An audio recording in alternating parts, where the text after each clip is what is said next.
Folks, we got a classic case of international trade drama on our hands.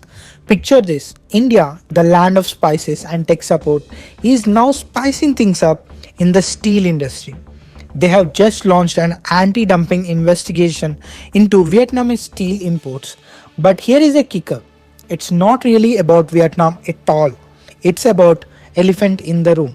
Or should I say the dragon in the steel mill? China. Now let's break this down. India's domestic steel giants like JSW Steel and Mittal Nippon Steel are sweating bullets over cheap imports. But here is a plot twist: Vietnam is barely a blip on India's steel radar. The real steel tsunami is coming from China, accounting for whooping 73% of India's steel imports in July alone. Talk about steel curtain. But why is China flooding the market with steel, you ask? Well, buckle up for economic roller coaster ride. China, once the infrastructure investment champion, building everything from highways to ghost cities, is now facing economic slowdown. They got more steel than they know what to do with, and they are offloading it faster than you can say oversupply. The world's largest Chinese steel producer is calling this harsh winter in the industry. And let me tell you, when the biggest player in the game is shivering, we should all be reaching for our economic parakas. Now, this isn't just about steel prices dropping faster than the lead balloon. It's about global trade dynamics. China's dominance in steel market could give them power to pull strings on global economic puppet show.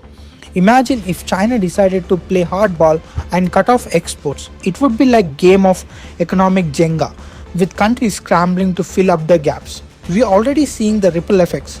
China's steel is undercutting Indian prices by thousands of rupees per ton. It's like a steel price war, and domestic producers are feeling the heat. But India isn't the only country trying to shield itself from the steel tsunami. Brazil has slapped import quotas on Chinese steel, and the US and Europe are throwing up tariff walls faster than you can say trade war. We are talking about 100% tariffs on electrical vehicles in the US and up to 38% in the Europe. It's like a global game of economic whack-a-mole. So, what does all this mean for the business world? Well, it's a stark reminder that in today's interconnected economy, what happens in the Beijing doesn't just stay in the Beijing. It ripples out to Mumbai, Brussels, and beyond. It's a wake-up call for businesses to diversify their supply chains and for policymakers to think hard about balancing free trade with protecting domestic industries. As we wrap up today's episode, remember this: in the world of international trade, sometimes the biggest stories are hidden in the fine print of tariff regulations and anti-dumping investigation.